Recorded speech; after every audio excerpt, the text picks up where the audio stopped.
11월 21일 복된 이 아침 하나님께서 우리에게 주시는 귀한 말씀은 다니엘 10장 1절에서 12절의 말씀입니다. 결심하던 첫날부터 이미 시작됐다라는 제목으로 함께 말씀 나누도록 하겠습니다. 내용은 음상 내일 본문의 전반부에 해당하는 10절부터 12절을 오늘 본문과 함께 묵상합니다.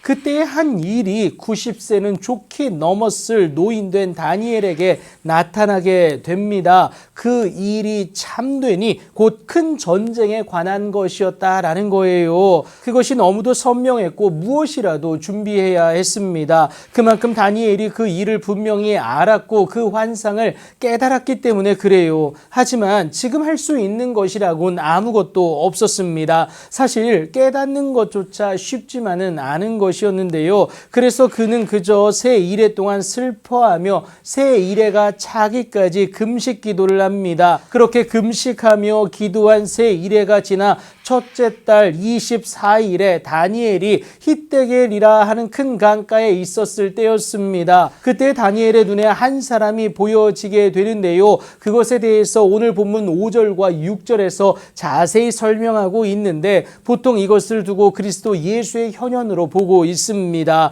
지금 이 환상을 나 다니엘이 홀로 보았다라고 말을 하는데 그와 함께한 사람들은 같은 공간에 있었음에도 불구하고요. 이 환상을 보지 못했기 때문에 그렇습니다. 그런데도 함께 있던 자들이 크게 떨며 도망하여 숨게 됩니다. 환상을 보진 못했지만 알 수 없는 극도의 공포가 경외가 그들로 하여금 숨게 만들었다라는 거예요. 여하튼 그렇게 홀로 남겨진 듯한 상황 가운데서 다니엘이 이 큰 환상을 볼 때에 그의 몸에 힘이 빠짐을 느끼게 됩니다. 그렇게 다니엘의 아름다운 빛이 변하여 썩은 듯하였고요. 또 힘이 다 없어질 때에 그의 음성을 듣게 됩니다. 그런데 그의 음성을 들을 때에 다니엘이 자신도 모르게 얼굴을 땅에 대고요. 자신도 모르게 깊이 잠에 빠져들게 됩니다. 그의 위험을 다니엘로서는 미처 감당할 수 없어서 그랬습니다. 또한 그의 순수함과 거룩함이 다니엘로 하여금 엎드러지게 했다라는 거예요. 그런데 그 영광과는 다른 한 손이 다니엘을 어루만짐으로 인해 그를 깨우고요. 다시 그의 무릎과 손바닥이 땅에 닿게 일으켜 세웁니다. 천사 가브리엘이었습니다. 그리고는 다니엘에게 하나님의 큰 은총을 받은 것과 하나님의 메시지를 깨닫고 일어서라고 이를 위해 내가 내게 보내심을 받았다라고 가브리엘이 말하게 됩니다.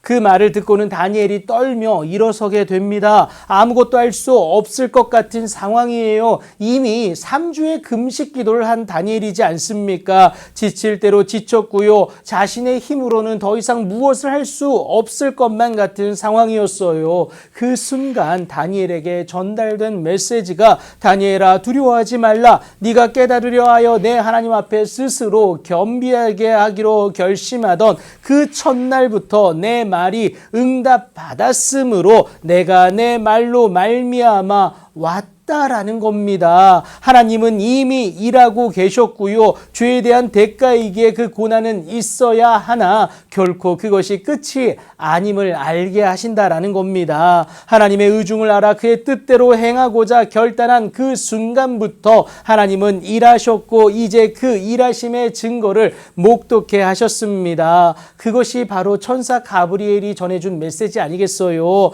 하나님의 징계는 여러분 절대 우리를 망하게 하기 위함이 아니라는 것 여러분 꼭 기억하시기 바랍니다. 돌이키게 하시고자 주시는 그의 징계이다라는 거예요. 사랑하기 때문에 그렇습니다. 이 때문에 잠언 기자 역시 자식을 사랑하는 자는 근실이 징계한다라고 말하지 않습니까? 그러니 혹시라도 두려운 고난이 예상되고 또 하나님의 그 일하심이 인지되었다면 그 순간 즉시 하나님의 의중을 온전히 알기 위하여서 기도의 자리로 나아갈 수 있는 여러분들이 되셔야 합니다. 하나님을 향하여 부르짖을 수 있어야 된다라는 거예요. 그리하기만 하면 우리 하나님은 반드시 응답하시게 되는데요. 우리가 알지 못하는 크고 은밀한 일을 보여주신다는 사실입니다. 그렇게 하나님의 응답을 눈으로 확인하여서 전 삶으로 경험되어지는 귀하고 복된 여러분들의 인생이 되길 예수님의 이름으로 축복합니다.